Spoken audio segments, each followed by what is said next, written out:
JKC prime time में आप सभी का स्वागत है। मैं हूं आपके साथ निशा शर्मा। आइए नजर डालते हैं अब तक की प्रमुख सुर्खियों पर।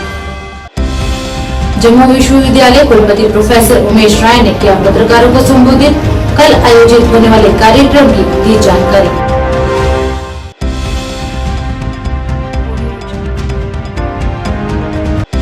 भारतीय जनता पार्टी द्वारा आज रियासी के माड़ी में पोलिंग बूथ सम्मेलन का किया गया आयोजन। रविंद्र रैना ने किया कार्यकर्ताओं को संबोधित।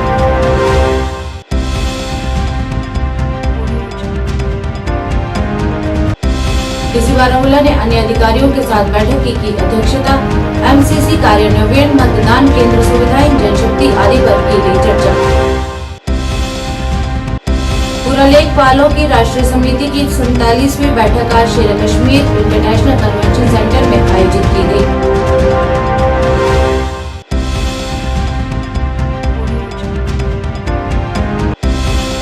जेके ईसीसी और जेके टीचर्स एसोसिएशन द्वारा संयुक्त पत्रकार वार्ता आयोजित की गई। अध्यक्ष शाह फियाज ने कर्मचारियों और शिक्षकों की चिंताओं को किया संबोधित।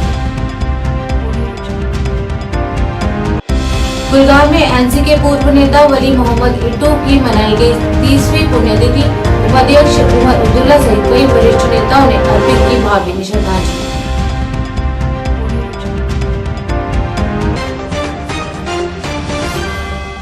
अब समाचार विस्तार से। जम्मू विश्वविद्यालय कुलपति प्रोफेसर उमेश राय ने आज पत्रकार वार्ता के माध्यम से जानकारी देते हुए बताया कि जम्मू विश्वविद्यालय गूंज 2024 का मेघा उत्सव नामक कार्यक्रम का आयोजन करने जा रही है।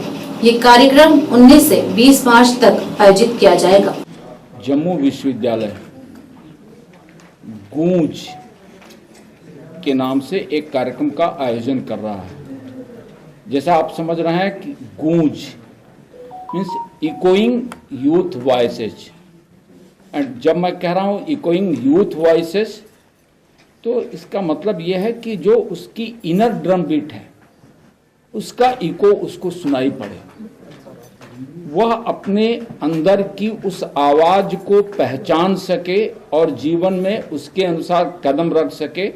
इसी को ध्यान में रख करके इस कार्यक्रम का आयोजन किया गया है। हर डिपार्टमेंट्स एक दूसरे के यहाँ क्या हो रहा है और कैसे हम कोलैबोरेट कर सकते हैं एक दूसरे के साथ, ताकि एक लॉजिस्टिक होलिस्टिक उस प्रोजेक्ट पर काम करके उसका आउटकम लेकर के आए। उसी तरह से जम्मू यूनिवर्सिटी माता वैष्णो देवी यूनिवर्सिटी के साथ या बाबा गुलाम साहब के साथ या क्लस्टर यूनिवर्सिटी ऑफ जम्मू के साथ कैसे कोलैबोरेट कर सकती है, हम मिल करके किस तरह से बेहतर काम कर सकते हैं।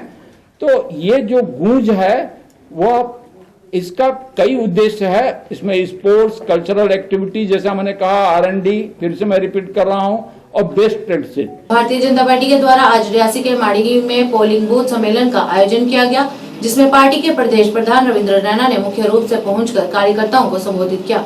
उन्होंने कार्यकर्ताओं को संबोधित करते हुए कहा कि आम चुनावों का डंका बज चुका है। रियासी जम्मू की सीट पर 26 अप्रैल को मतदान होगा और पार्टी ने जुगल किशोर शर्मा को इस सीट का उम्मीदवार घोषित किया है। जिला रियासी में रियासी के अलावा श्री माता वैष्णो देवी, कटरा और गुलाबगढ़ विधानसभा है, जिसमें लगभग 3.25 लाख मतदाता है। इसके साथ ही पूरे जिला में 425 मतदान केंद्र है, जबकि रियासी विधानसभा में 173 पोलिंग बूथ है। उन्होंने कहा कि जिनकी जिम्मेदारी सभी को एक साथ मिलकर निभानी होगी और पार्टी उम्मीदवार को ज्यादा से ज्यादा वोट मिल सके, इसके लिए हर एक बूथ पर जाकर मतदान करवाना होगा। कार्यक्रम के दौरान सभी को एकजुट होकर काम करना होगा ताकि जम्मू रियासी संसदीय सीट को जीता जा सके।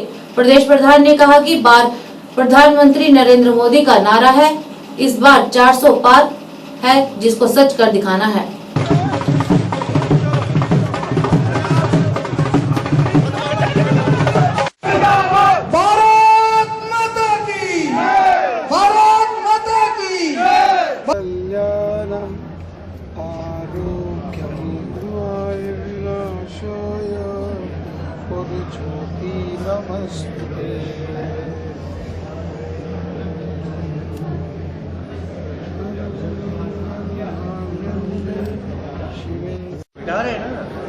सम्मानित करें तालियों से एक बार जोर से। की आवाज बहुत कम आ रही है। भारत माता की जय। भारतीय जनता पार्टी जिंदाबाद। भारतीय जनता पार्टी जिंदाबाद। मोदी प्रदेश अध्यक्ष रविंद्र रैना जी, रविंद्र रैना जी बूथ सम्मेलन में हमारे बीच में हम सबके आदरणीय स्वागत। मंगलदायक जय हे भारत भाग्य विधाता, जय हे जय हे जय हे जय जय जय जय हे। जनता पार्टी के कार्यकर्ता 2024 के लोकसभा चुनावों की तैयारी के सिलसिले में बड़े पैमाने पर जनसंपर्क अभियान कर रहे हैं। पूरे जम्मू कश्मीर की 5 जो पार्लियामेंट की सीटों पर इस समय भारतीय जनता पार्टी का जबरदस्त अभियान चल रहा है। जम्मू रियासी पार्लियामेंट सीट के यहाँ रियासी में पार्टी के कार्यकर्ताओं ने पूरी तैयारी का आज हमने जायजा लिया है। भारतीय जनता पार्टी के वर्कर्स हर घर में पहुंच रहे हैं और जिस प्रकार मोदी साहब ने यहाँ डेवलपमेंट के काम किए हैं, मोदी साहब ने जैसे हर शख्स का भला किया है, इन सभी उपलब्धियों को, अचीवमेंट्स को जन जन तक पहुंचाने के लिए भारतीय जनता पार्टी के कार्यकर्ता इस चुनावी अभियान में इन सब विषयों को लेकर इस वक्त गांव-गांव और शहर में जनसंपर्क अभियान, मास कांटेक्ट प्रोग्राम में लगे। सर, जिस तरह से आज आप पूरी Bharatiya Janata party polling booth से लेके मंडल से जिला और जिले से प्रदेश, हर एक कार्यकर्ता इस समय एक्टिवली काम कर रहा है।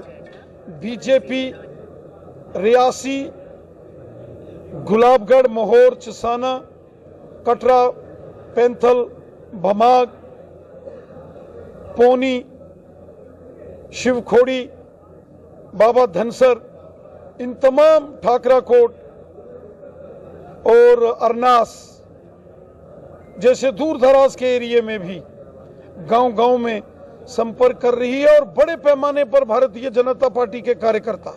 लोकसभा 2024 के आम चुनावों की तारीख की घोषणा के मद्देनजर बारामूला के जिला निर्वाचन अधिकारी मिंगा शेरपा और जिला में चुनावों के सुचारू संचालन की तैयारियों की समीक्षा के लिए यहां डाक बंगले में अधिकारियों की एक व्यापक बैठक की अध्यक्षता की गई। इस मौके पर SSP Sopore, SSP Baramulla, additional district development commissioner Baramulla सहित कई अधिकारी मौजूद रहे। इस दौरान उन्होंने आदर्श आचार संहिता के कार्यान्वयन, सामग्री प्रबंधन योजना, वैधता मानचित्रण, मतदान केंद्रों पर सुविधाएं, संसाधन उपलब्धता और जनशक्ति रसद, परिवहन योजना, संचार योजना आदि के संबंध में विस्तृत चर्चा की। मिंगा शेरपा ने अधिकारियों को चुनाव प्रक्रिया के सफल निष्पादन को सुनिश्चित करने के लिए अपनी सौंपी गई भूमिकाओं को समझने और आपस में सहज समन्वय विकसित करने के महत्व पर जोर दिया। इलेक्शन रिलेटेड डिप्लॉयमेंट जो है एक बहुत ही बड़े लेवल की डिप्लॉयमेंट होती है। हमने सही मात्रा में जो है सेंट्रल आर्म्ड पुलिस फोर्सेस जो है वो रिक्विजिशन की हुई है मिनिस्ट्री ऑफ होम अफेयर्स से, वो हमें मुहैया कराई जा रही है। साथ ही साथ जे.एंड.के पुलिस और स्टेट आर्म्ड पुलिस की जो है नफरी वो भी लगाई जा रही है। ऑलरेडी जो है डिस्ट्रिक्ट में तकरीबन 20 से ज़्यादा flying squads, static surveillance teams जो है कार्यरत हो चुकी है। जैसे ही नोटिफिकेशन आया है तब से जगह जगह पे नाकाबंदी, चेकिंग की जा रही है। ऐसे अनासर जो समाज में दहशत फैलाते हैं या किसी तरीके से लोगों में खौफ पैदा करते हैं, उनके ऊपर प्रतिबंधात्मक कार्रवाई की जा रही है। ड्रग्स, कैश, लिकर जैसे इंड्यूसमेंट के जो गुड्स है उन पे जो है पाबंदी लाई जा रही है और बारामूला पुलिस के जो ड्रग फ्री बारामूला का जो कैंपेन है उसमें और इजाफा किया जा रहा है ताकि किसी भी तरीके से कोई भी पॉलिटिकल पार्टी या इंडिविजुअल्स वो लोगों में इंड्यूसमेंट ना कर पाए और लोगों में किसी तरीके का खौफ ना पैदा हो। इसके लिए हमारी पूरी तैयारी है और मुझे पूरा यकीन है कि जिला इंतजामिया और जिला पुलिस की इस तैयारी की वजह से एक पीसफुल और वायलेंस फ्री इलेक्शन हम कर पाएंगे। और yesterday election commission of India ने जो हमारे आगामी लोकसभा इलेक्शन से 2024 को नोटिफाई किया है। आप सबको पता है कि इलेक्शन कमीशन जब प्रेस नोट इशू करता है तो जो मॉडल कोड ऑफ कंडक्ट है वो ऑपरेशन में आ जाता है till the completion of election. इसके जस्ट पहले हमने जितने भी हमारे ज़िले के पॉलिटिकल पार्टीज़ हैं उन सब के रिप्रेजेंटेटिव्स, उनके साथ हमने एक मीटिंग की जिसमें जो मॉडल कोड ऑफ कंडक्ट है, जो डूज एंड डोंट्स है फॉर पॉलिटिकल पार्टीज, उन सब के साथ शेयर की। इसके बाद आपके साथ भी शेयर करेंगे। मैं आप सबके साथ रिक्वेस्ट करना चाहता हूं मीडिया के माध्यम से कि जो हमारी डूज एंड डोंट्स है मॉडल कोड ऑफ कंडक्ट के, वो सब आप पब्लिक में डिसमिनेट करें सो दैट हमारे पास एक फ्री, फेयर और पीसफुल इलेक्शन हो। मैं इसी के साथ कुछ इंपॉर्टेंट फैक्ट्स जो हमारे डिस्ट्रिक्ट बारामूला के साथ आपके साथ साझा करना चाहता हूं, जो इलेक्शन रिलेटेड है। डिस्ट्रिक्ट बारामूला में टोटल हमारे 905 पोलिंग स्टेशंस हैं जो इस लोकसभा इलेक्शंस में हम जहां पे वोटिंग कराएंगे। ये 905 पोलिंग स्टेशन 722 लोकेशंस में स्प्रेड करते हैं। हमारे पास स्पेशल समरी डिवीजन करने के बाद टोटल इलेक्टर्स हमारे डिस्ट्रिक्ट में करीब 7,15,000 हैं।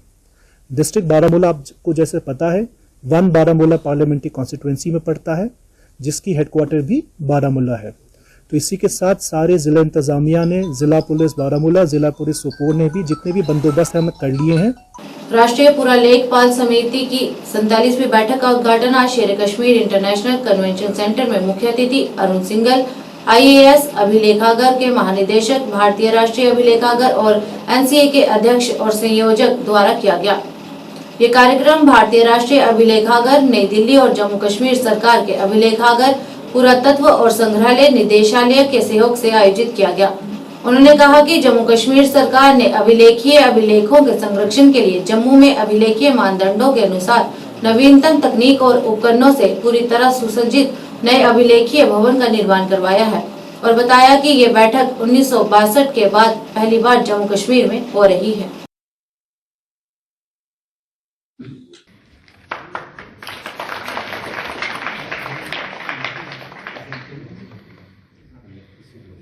Starting with the introduction of the हमारे मीडिया के लोगों से थोड़ा focus archive and I'm former trainee and employee of Ramesh Verma, Assistant Director, Rajasthan State Archive. welcome Assistant Director, District Location. welcome to Kashmir. I'm Dr. Pankaj Sharif, Director Language and Culture.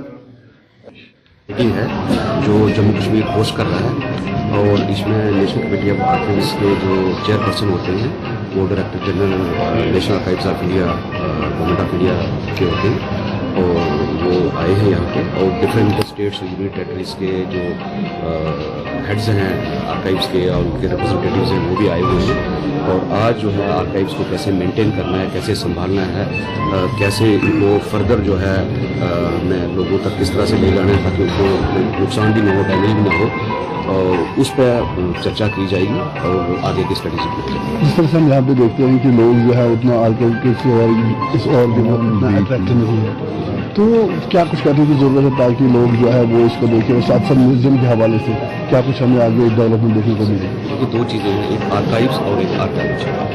Archive जो है वो cards के pertaining है, उसमें mostly वही लोग आते हैं जिसको उसमें इंटरेस्ट होगा, जैसे स्कॉलर्स हैं, हिस्टोरियंस हैं जो उस पर काम कर रहे हैं। तो आर्कियोलॉजी जो होती है वो होगी मॉन्यूमेंट्स हो गया, म्यूजियम्स हो गया। तो अगर हम म्यूजियम की बात करें, हमारे यहाँ जो जम्मू में श्रीनगर में एक्सप्रेस म्यूजियम है, उसको आपने देखा है कि एक बड़ी नई बिल्डिंग बनी है और उस बिल्डिंग में उसको हाउस किया गया है और उसमें लगभग 3 फ्लोर हमारे टोटली फंक्शनल है और सारी चीज़ों को अच्छे से डिस्प्ले किया गया है। ऊपर के 2 फ्लोर जो हैं उसमें अभी थोड़ी सी इशूज़ हैं, वो वर्कआउट कर रहे हैं।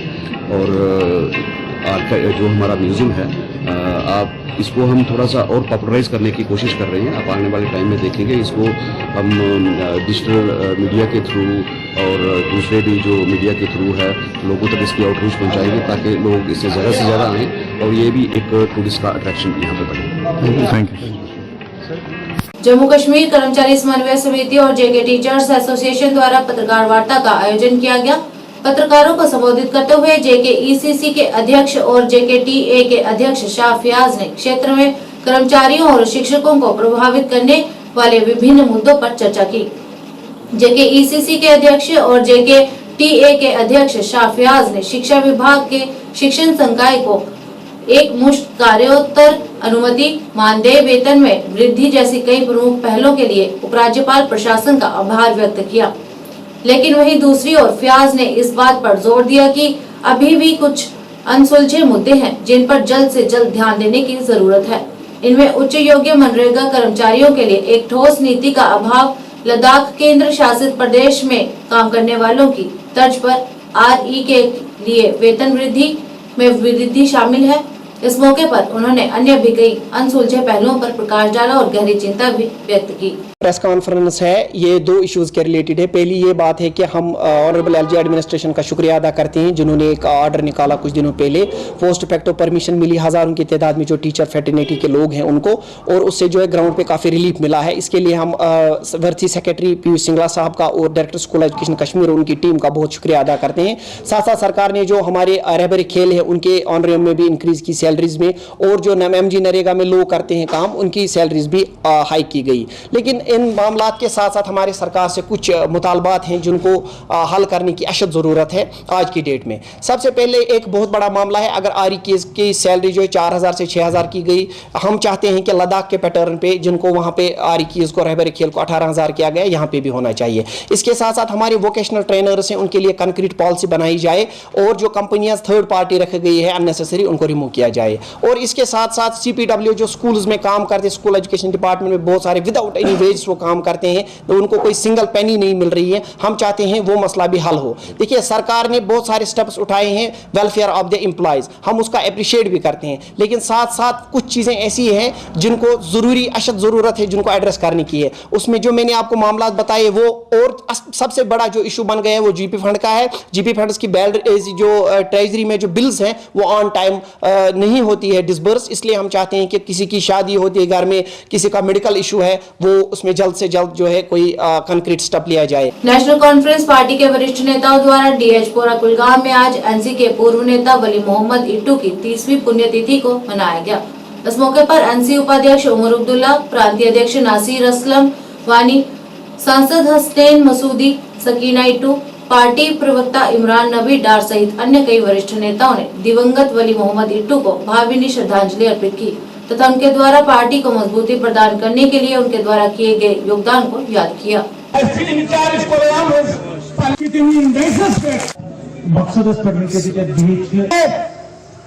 लंबी लड़ाई लड़ने के लिए तैयार है और उसके लिए हम अपने वोट का इस्तेमाल करेंगे। कासगंज क्या, अनंतनाग क्या, राजौरी क्या, जम्मू क्या, उमर साहब कदम बढ़ाओ, जीत हमारी, जीत हमारी, जीत हमारी। कामरान इसी हवाले से जो है एक और कदम है।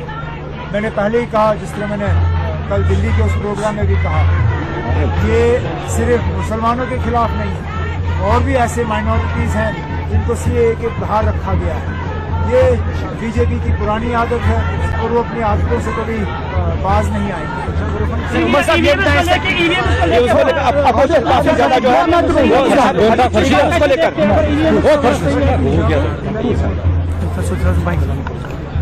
मैं अगर EVMs के बारे में शिकायत भी करूं तब भी EVM तो लगेंगे ही लगेंगे। इलेक्शन कमीशन ऑफ इंडिया इस बात के लिए तैयार नहीं है कि वो फिर हमें अपने जो पोलिंग एजेंट्स हैं, एंटी नारकोटिक टास्क फोर्स के SSP राजकुमार ने आज गांधीनगर में एक पत्रकार वार्ता का आयोजन किया। पत्रकारों को संबोधित करते हुए उन्होंने बताया कि एंटी नारकोटिक के जम्मू और श्रीनगर में 2 पुलिस स्टेशन हैं, जहां अब तक 2 कर्मशील क्वांटिटी के 6 पर्चे लग चुके हैं, जिसमें कुछ लोगों को गिरफ्तार किया गया है जो अलग अलग राज्यों से हैं। उन्होंने कहा कि विभाग ने अब कमर कस ली है और बहुत जल्द ही दोषियों को पकड़ा जाएगा। इस मौके पर उन्होंने संबंधित अन्य भी अहम जानकारी को साझा किया। ANTF JNK में हमारे 2 पुलिस स्टेशन, एक जम्मू में और एक श्रीनगर में अभी तक कमर्शियल क्वांटिटी के 6 पर्चे लग चुके हैं, जिसमें 9 बंदे अरेस्ट हैं। इसमें फॉरवर्ड और बैकवर्ड लिंक्स पे काम हो रहा है। कुछ बंदे इसमें अरेस्टेड हैं जो हमारे यूटी के नहीं हैं, अदर स्टेट्स के हैं। वो इंटरस्टेट जो ड्रग के गैंग हैं उनको भी बस्ट करेंगे। बाकी काफ़ी ज़ोरों से हमारा काम चल रहा है, और अभी जो बाकी सिस्टर एजेंसीज हैं जो कि पुलिस है, उसके साथ भी हमारा कोऑर्डिनेशन रहता है ताकि हम मैक्सिमम इंफॉर्मेशन जनरेट कर सकें और इफेक्टिवली उस पर एक्शन कर सकें।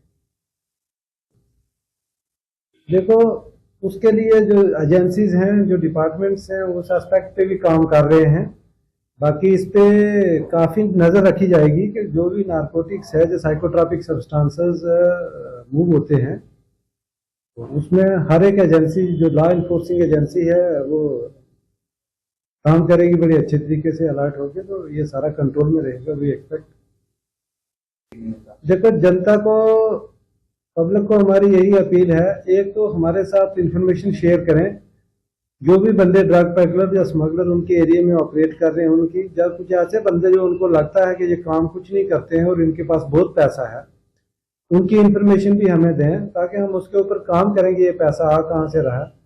तीसरा, हम अवेयरनेस प्रोग्राम्स करते हैं और हमारी पब्लिक से ये अपील है कि जो हमारा अवेयरनेस प्रोग्राम सुनने के लिए पब्लिक आती है, वो बाकी भी अपने सोशल कॉन्टैक्ट्स, अपने फ्रेंड सर्कल में जो हम बोलते हैं वो बाकी वालों के साथ भी शेयर करें ताकि मैक्सिमम लोगों तक हमारी आवाज़ पहुंचे। और जहां तक एक बड़ा इम्पॉर्टेंट मैटर है, जो ड्रग एडिक्ट हो चुके हैं, उनके लिए हमारे साथ वो इंफॉर्मेशन शेयर करें ताकि वो डी एडिक्शन सेंटर्स में उनको भर्ती करके उनको डी एडिक्ट किया जाए। मिनी सचिवालय बांदीपुरा में आज उपायुक्त शकील उर रहमान ने एक संवाददाता सम्मेलन के दौरान जानकारी देते हुए बताया कि जिले के 3 निर्वाचन क्षेत्रों में 312 मतदान केंद्र हैं, जिनमें सोनावरी में 144, बांदीपुरा में 137 और गुरेज में 31 मतदान केंद्र हैं। उन्होंने आश्वासन देते हुए कहा कि सभी मतदान केंद्रों पर वे सभी सुविधाएं उपलब्ध हैं जो भारत निर्वाचन आयोग द्वारा अनिवार्य की गई हैं। उन्होंने विशेष जानकारी देते हुए बताया कि बांदीपुरा जिला प्रशासन के आदेशानुसार राजनीतिक दलों द्वारा आधिकारिक वाहनों के उपयोग पर प्रतिबंध लगाया गया है और सभी लाइसेंस प्राप्त बंदूक धारकों को लोकसभा चुनाव से पहले नकद राशि जमा करने का निर्देश दिया गया है तथा इन निर्देशों को सभी संबंधित सरकारी विभागों, राजनीतिक दलों, उम्मीदवारों आदि द्वारा सख्ती से पालन किया जाएगा। का ऑर्डर भी इशू कर दिया है हमने। मिसयूज ऑफ ऑफिशियल व्हीकल्स जो ऑर्डर इशू करना था वो भी कर दिया। डिफेसमेंट ऑफ गवर्नमेंट और पब्लिक प्रॉपर्टी, प्राइवेट प्रॉपर्टी की जो ऑर्डर्स थे वो भी इशू करने के। एम्प्लॉयज को भी हमने मुतनब्बे किया कि भाई आप किसी भी पॉलिटिकल रैली में या किसी भी किस्म का सियासी जो है उसमें पार्टिसिपेट नहीं कर सकते हैं सियासी प्रोसेस, पॉलिटिकल प्रोसेस में। अगर करेंगे तो आपके खिलाफ एक्शन होगा। प्रिंटिंग प्रेसेस को भी हमने मुतनब्बे किया है कि भाई अगर आप प्रिंटिंग मटेरियल आपके पास आता है उसमें एक वो उसमें अपना किसने प्रिंट किया, कब प्रिंट किया, वो सारा होना चाहिए। 7 दिन में उनको अपना जितने भी लाइसेंस, हमारे यहाँ लोकल जो लाइसेंसेज है मेरे ख्याल में बहुत कम है, लेकिन जो भी हैं हमने उनको 7 दिन का टाइम दिया है। प्रोसेस शुरू हो गया है।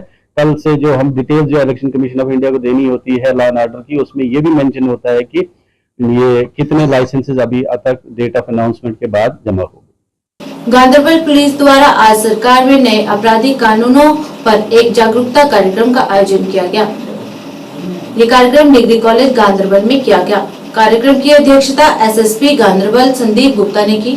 कार्यक्रम में जीएच हसन, जेकेपीएस मुख्यालय के गांधरबल, सीनियर पीओ गांधरबल, अब्दुल अजीज जैनदारी सहित कई गणमान्य तथा बड़ी संख्या में छात्र भी उपस्थित रहे। इस कार्यक्रम में प्रसिद्ध शिक्षाविदों, सामाजिक कार्यकर्ताओं और सम्मानित नागरिकों की भी महत्वपूर्ण भागीदारी देखी गई। इसलिए हमने जो हमारे 3 मेजर क्रिमिनल एक्ट हैं, आईपीसी, सीआरपीसी और इंडियन एविडेंस एक्ट, इन तीनों को सरकार ने 3 नए कानून लेके आए हैं जो कि 1 जुलाई से लागू होगा। यहाँ पूरे मुल्क में वो लागू होगा। तो उसके मुतल्लिक हमने यहाँ पे एक ऑर्गेनाइज किया था, यहाँ पे एक अवेयरनेस कैंप का, जिसमें हमने यहाँ के जो सिविलियंस हैं, जो सरपंच साहिबान हैं, पंच साहिबान हैं, डीडीसी मेम्बरान हैं या और पॉलिटिकल वर्कर्स हैं, स्टूडेंट्स हैं, उन सबको हमने यहाँ पे बुलाया था अवेयरनेस के लिए कि ताकि उन्हें ये पता रहे कि 1 जुलाई से हमारे ये जो तीनों मेजर क्रिमिनल एक्ट है वो चेंज हो जाएंगे और उसमें बड़ी सारी दफाएँ चेंज होगी।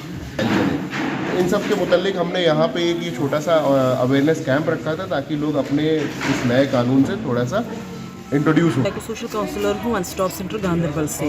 पहले तो यहाँ पे मैं डिस्ट्रिक्ट पुलिस गांधरबल की बहुत ही शुक्रिया अदा करती हूँ जिन्होंने ये अवेयरनेस कैंप आज ऑर्गेनाइज़ किया है, क्योंकि इस कैंप से हमें बहुत सारी इन्फॉर्मेशन मिली जो ये 3 लॉज अमेंडमेंट हो गए हैं। जैसे कि इन्होंने बखूबी जो सीनियर प्रोसिक्यूटर यहाँ पे थे, डॉक्टर तबस्सुम यहाँ पे थी, इन्होंने जिस तरह से एक्सप्लेन किया, जो यहाँ पे कॉमन सिटीजन्स थे उनके लिए भी एक फ़ायदेमंद अवेयरनेस प्रोग्राम रहा है। तो इस ज़मन में मैं यही कहूँगी कि आम इंसान को नहीं पता होता है कि अमेंडमेंट्स जो भी होते हैं पर्टिकुलरली लॉ को लेके कि क्या होते हैं। आज जो यहाँ पे कॉमन सिटीजन्स थे, इस अवेयरनेस की बदौलत से उन तक भी ये बात पहुँची कि किस तरह से हमें डील करना होता है और किस तरह से हमें अपना केस रजिस्टर करना है। जैसे कि इम्पॉर्टेंट इसमें अमेंडमेंट हुआ है कि EFIR को लेके एक औरतों के लिए कितना अच्छा है कि EFIR they can launch FIR within the premises, within their homes. It is a very good, it was a very good programme, very good opinion of the district police Ganderbal to share such thoughts with the general public. आज भारत सरकार ने पूरे देश में NILP के तहत परीक्षा का पहला चरण आयोजित किया और क्षेत्र थाना मंडी में 901 शिक्षार्थी स्वयंसेवी शिक्षकों को समन्वय के साथ परीक्षा में उपस्थित हुए। सिस्टम की पूरी प्रक्रिया ZNO सजाद अहमद की देखरेख में समन्वय के साथ आयोजित की गई।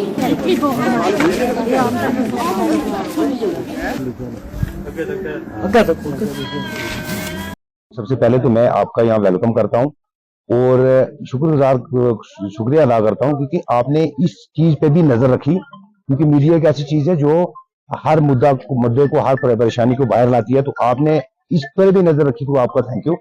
ये इस वक्त नेशनल लेवल पे हमारा चल रहा है कि 15 से 45 साल के जो हमारे लर्नर, इसमें लर्नर कहा गया हमारे डिपार्टमेंट को, इसको कह रहा है, जिनको पढ़ना लिखना नहीं आता था, तो उस सिलसिला में ये पहला आज फ्लैन टेस्ट इनका जो असेसमेंट लिया गया है, जिसमें इनका न्यूमेरेसी पे ज्यादा ध्यान दिया गया है, जिसमें कि कम से कम एक बंदे को अगर उसको पढ़ना लिखना नहीं आता है, उसको अगर 100 रुपये लेके वो दुकान पे जाए तो उसको हिसाब आना चाहिए कि मैंने 60 रुपये का सामान लिया है, मुझे बचते कितने हैं। जानती है कि जब से हमारी ये सरकार आई है यहाँ पे हर महीने हर दिन कोई ना कोई नया कोई सिस्टम लॉन्च करती है, कोई स्कीमें लॉन्च करती है। ये बड़ी अच्छी एक स्टेप उन्होंने उठाया कि जो हमारे बुजुर्ग तबका है, जो हमारे वो ऐसे लोग हैं जो पढ़ाई से काफी दूर हैं, तो उनके लिए उन्होंने एक BT हमारे लगाए, एक वॉलंटियर एक टीचर लगाए हमारे, तो भाई इनको भी पढ़ाया जाए। और उन लोगों ने बड़ी मेहनत की यहाँ पे। देखिए राहुल जी, उनकी मेहनत का आज ये है कि आज इनका एग्जाम हो रहा है, तो ये एग्जाम उनकी लाइफ में बड़ा बेनिफिशियरी साबित होगा। सिविक एक्शन प्रोग्राम के तहत CRPF की 33 बटालियन भद्रवा ने उप जिला अस्पताल के सहयोग से भद्रवा के थानाला गांव में एक मुफ्त चिकित्सा शिविर का आयोजन किया, जिसमें 400 से अधिक मरीजों की निःशुल्क जांच की गई और उन्हें मुफ्त दवाइयां भी वितरित की गई। स्थानीय लोगों ने इस महान कार्य के लिए CRPF को धन्यवाद दिया और कहा कि यहाँ ऐसे और अधिक शिविर आयोजित किए जाने चाहिए, जिससे लोगों को स्वास्थ्य संबंधी चिकित्सा के उपचार के साथ साथ उचित परामर्श भी उपलब्ध हो सके। अजय शकूर भाई बताया, जो CRPF और सब डिस्ट्रिक्ट हॉस्पिटल भद्रवा की तरफ जो मेडिकल कैंप यहाँ पे लगाया गया, कितना इससे जो है आपके गाँव को फायदा हुआ है? सबसे पहले आपका शुक्रिया अदा करता हूँ, आप इतने दूर से यहाँ पर हमारी पंचायत में आने की आपने जहमत द्वारा की। यहाँ मैं क्या कहना चाहता हूँ कि हमारी पंचायत जो है हिमाचल के बाउंड्री के पास में रहती है, यहाँ बहुत मेडिकल के सिलसिले में बहुत मुश्किलात का सामना करना पड़ता है।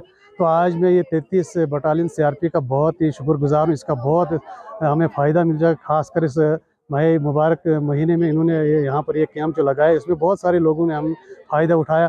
खासकर हमारी जो है लेडीज़ हैं, हमारी जो बच्चे हैं, बुज़ुर्ग हैं, सब यहाँ जो दवाइयाँ हैं फ्री ऑफ कास्ट इनको यहाँ से दवाइयाँ मिल गई। 33 बटालियन CRPF की तरफ से आज थानाला भद्रवा की लास्ट गांव जो हिमाचल को टच करता है, रिमोटेस्ट विलेज, तो वहाँ पे आज हम लोग कर रहे हैं ये।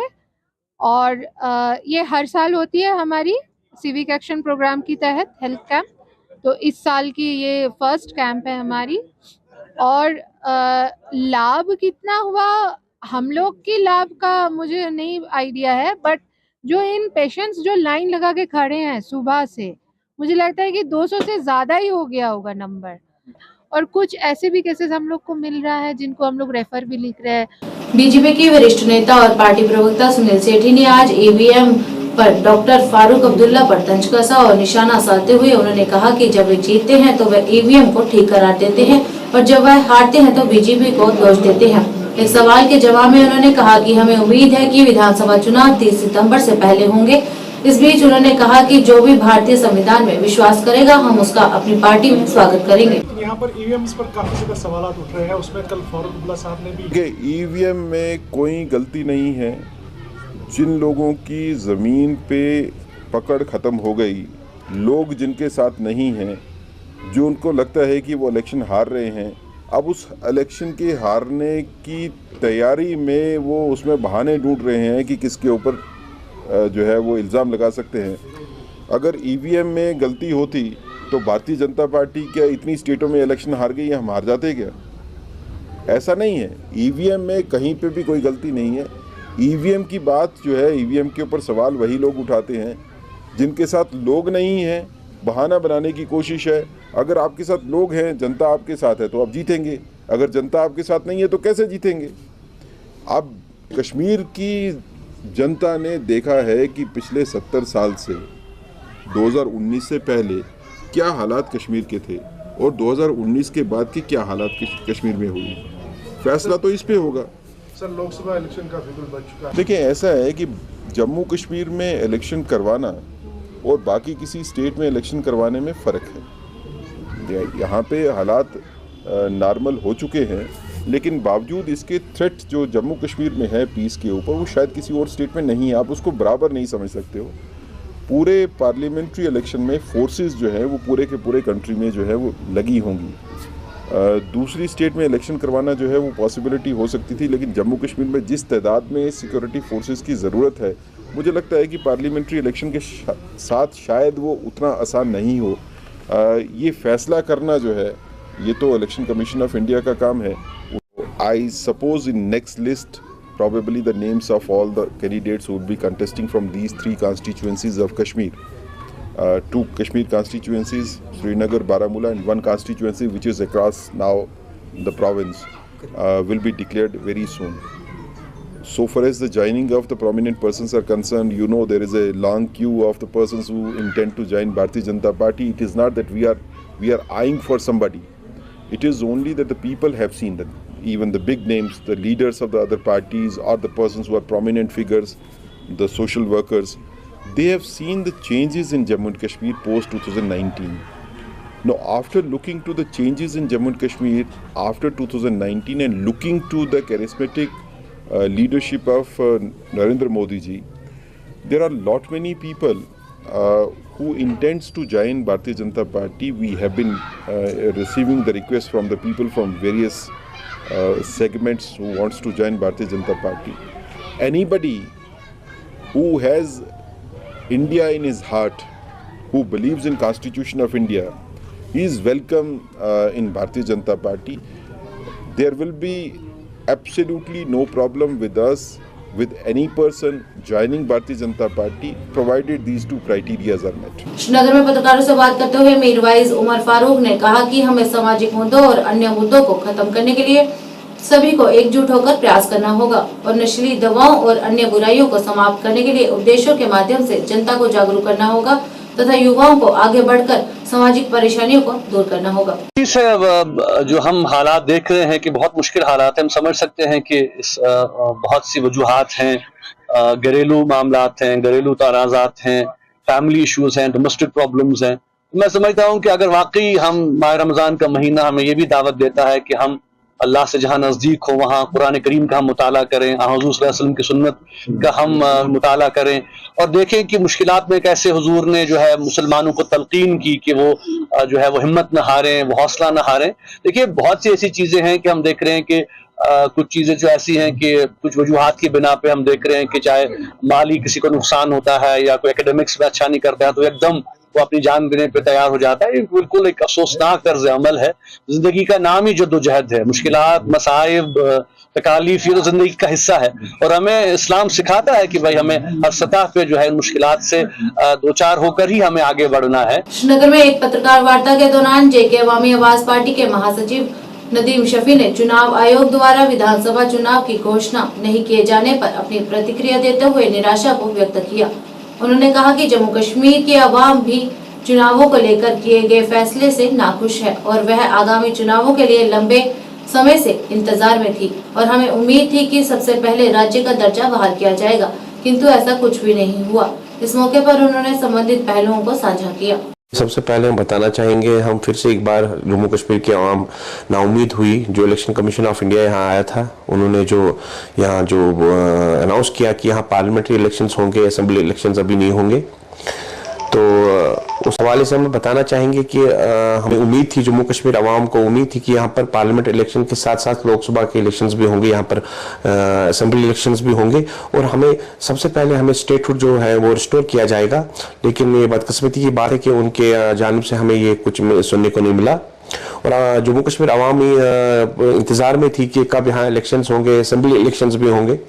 हमारी पार्टी की तैयारी है, इंशाल्लाह हमारे भी जो कैंडिडेट्स हैं, हम भी जल्द उनका नाम घोषित करेंगे। पार्टी हाईकमान जब प्रेसिडेंट साहब हमारे जब वो जब टाइम आएगा वो हमें वो घोषणा खुद करेंगे कि कौन से कैंडिडेट हमारी पार्टी से उठेंगे MP इलेक्शंस के लिए। बांदीपुरा के सुंबल कस्बे में जिला उपायुक्त के निर्देश अनुसार नायब तहसीलदार के नेतृत्व में खाद्य विभाग और नगर पालिका समिति द्वारा बाजारों में गुणवत्तापूर्ण उत्पादों की उपलब्धता की जांच की गई। इस मौके पर ट्रेडर्स फेडरेशन के अध्यक्ष भी उपस्थित रहे। इस दौरान पत्रकारों से बात करते हुए नायब तहसीलदार ने बताया कि इस अभियान का उद्देश्य रमजान के पवित्र महीने में आवश्यक वस्तुओं की कालाबाजारी, मुनाफाखोरी पर अंकुश लगाना रहा। उन्होंने कहा कि अभियान के चलते ओवरचार्जिंग और अन्य अनैतिक गतिविधियों में शामिल व्यापारियों और दुकानदारों पर नजर रखने के लिए पूरे तहसील में नियमित आधार पर यह अभियान जारी रहेगा। आपके घर में इस्तेमाल होता है तो इसको उठा इधर से यहाँ पे रखना भी इलीगल है ये।